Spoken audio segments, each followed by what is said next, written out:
So all of these mentions of antibody levels, it's just bunk. It is not a good measure of whether or not you're immune. It does give the idea that it does give evidence that you've been infected, but their persistence is not important to whether you've got immunity.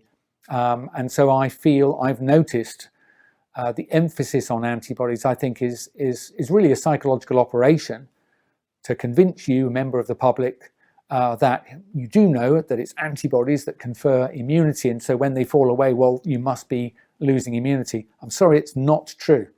There are multiple arms of your immune system, and what's almost never talked about is T cell or cellular immunity. It's not a new thing either. We've known this for decades.